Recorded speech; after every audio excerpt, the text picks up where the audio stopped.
मीरा एक ऐसे ससुराल में आई जहाँ नहाना एक बहुत बड़ा क्राइम था।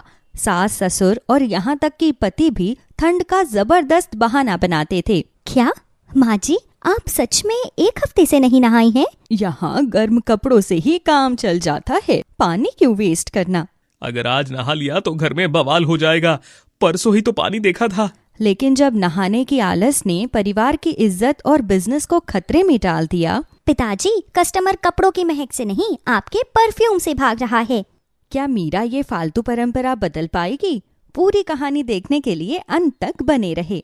मीरा की शादी अभी अभी हुई थी। वो शहर से आई थी और इस छोटे से घर में सब नया था। पर उसे क्या पता था, उसके ससुराल में ठंड का मतलब सिर्फ ऊनी कपड़े नहीं बल्कि नहाना बंद करना होता है। कितनी अच्छी सुबह है, जल्दी से नहाकर पूजा करती हूँ। मीरा जैसे ही तौलिया और गर्म पानी की बाल्टी लेकर बाथरूम की ओर बढ़ी, सास विमला देवी सामने आ गई। उन्होंने 4 स्वेटर और एक शॉल लपेट रखी थी, जैसे घर नहीं पहाड़ पर जा रही हो। बहू, तुम कहाँ जा रही हो इतनी सुबह सुबह? माँ जी, नहाने जा रही हूँ। पूजा से पहले तो नहाना जरूरी है। क्या नहाना? इतनी तेज ठंड में कौन नहाता है? हमारे घर में सर्दियों में नहाया नहीं जाता। पर माँ जी, ये कैसी अजीब आदत है? ये पानी बचाओ बहाना है। तुम 1 हफ्ते तक मत नहाना, फिर देखना गरम कपड़े खुद ही सब साफ कर देते हैं। तभी पति अमित वहाँ आया। मीरा ने सोचा अब पति उसका साथ देगा, लेकिन अमित ने तुरंत टालम टोल करना शुरू कर दिया। सुनिए, ये कैसी बात है? क्या आप भी नहीं नहाते? मीरा, यार मेरी तबीयत थोड़ी डाउन है, मैं कल नहाऊंगा। मीरा को लगा कि अगर उसने आज नहीं नहाया तो वो बदबू से बेहोश हो जाएगी। उसने गर्म पानी से नहाने का फैसला किया। जब मीरा नहाकर बाहर निकली तो सास और अमित उसे ऐसे देख रहे थे जैसे उसने बैंक लूट लिया हो। अगले कुछ दिनों तक मीरा रोज नहाती और परिवार के लोग उसे दूर से देखते, लेकिन घर में अब असहनीय बदबू एक बड़ी समस्या बन गई थी। माँ जी, ये कैसी बदबू आ रही है? पर्दे, सोफा, सब कुछ अजीब लग रहा है। अरे कुछ नहीं बहू, ये तो पुराने कपड़ों की बदबू है। थोड़ा सा धूप दिखा दो, सब ठीक हो जाएगा। तभी ससुर जी धर्मपाल अंदर आए। उन्होंने ऊनी टोपी और दस्ताने पहने थे। वाह, आज घर में सुगंध है।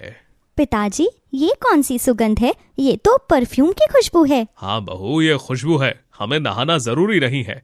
और हाँ, मेरे कपड़ों का बिजनेस है, मैं काम पर ही ध्यान देता हूँ सिर्फ। अमित ने एक और बहाना बनाया। वो घर से भाग गया ताकि उसे नहाना न पड़े। तुम हो कहाँ? घर आओ तुम, मुझे तुमसे इम्पोर्टेंट बात करनी है। मीरा, यार दुकान पर इमरजेंसी है, मैं कल नहाऊंगा पक्का। मीरा को लगा कि वो अब हार गई है। उसने बाजार से साबुन और कपड़े धोने का पाउडर खरीदा। उसने अंतिम योजना बनाई, घर की पूरी सफाई। मीरा ने सोचा यदि ये लोग नहीं नहाते तो मैं कपड़े धोऊंगी और पूरी सफाई करूंगी। वो कपड़ों की दुकान पर गई जहां अमित और ससुर जी थे। ये क्या हो रहा है? इतनी ज्यादा बदबू क्यों है?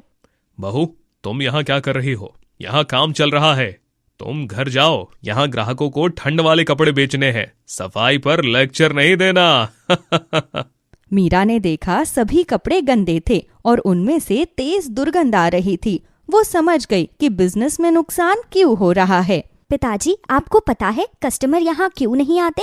आपके कपड़े गंदे हैं। तभी एक वीआईपी कस्टमर वहाँ आया। उसने एक कपड़ा उठाया और तुरंत वापस रख दिया। तुम्हारे कपड़ों से तो भयंकर बदबू आ रही है। इतनी गंदी दुकान मैंने आज तक नहीं देखी। मैं यहाँ से कुछ नहीं खरीदूंगा। कस्टमर नाक बंद करके दुकान से भाग गया। ससुर जी और अमित शर्मिंदा हो गए। उन्हें एहसास हुआ कि मीरा सच कह रही थी। हे भगवान, ये क्या हो गया? मेरा बिजनेस खत्म हो गया। पिताजी, पानी से सिर्फ शरीर नहीं, दिमाग भी साफ होता है और बिजनेस में सफाई बहुत जरूरी है। मीरा की बात सुनकर सास ससुर और अमित मान गए। उन्हें अपनी गलती का एहसास हुआ। बहू, मुझे माफ कर दो, मैंने तुम्हें हमेशा परेशान किया।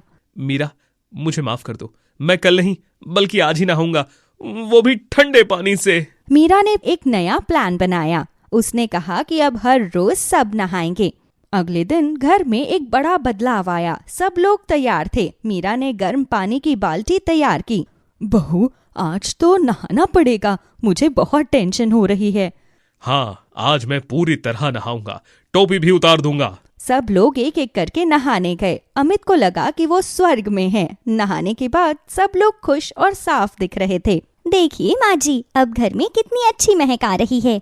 हाँ बहू, अब मुझे लगता है कि सफाई ही खुशी है। तुम ही हमारे घर की असली लक्ष्मी हो। ससुर जी ने दुकान के सभी पुराने कपड़े धोए और नया बिजनेस शुरू किया। मीरा ने इंटरनेट से मार्केटिंग सीखी और बिजनेस को आगे बढ़ाया। मीरा, तुम्हारी वजह से हमारा बिजनेस फिर से चलने लगा। उस दिन से ठंड में भी नहाना घर की सबसे अच्छी आदत बन गई।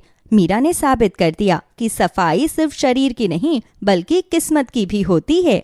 ये कहानी हमें सिखाती है कि आलस और पुरानी आदतें आपके जीवन और बिजनेस को नुकसान पहुंचा सकती है और साफ सफाई से ही तरक्की आती है। तो दोस्तों, अगर आपको हमारी सफाई वाली ये कहानी पसंद आई हो तो इसे लाइक और शेयर करना मत भूलिएगा। और हाँ, सब्सक्राइब जरूर करना, क्योंकि अब नहाने के बाद हमें आपकी दुआओं की जरूरत है। कभी कभी सबसे बड़ी जीत सिर्फ एक बाल्टी पानी से मिल सकती है।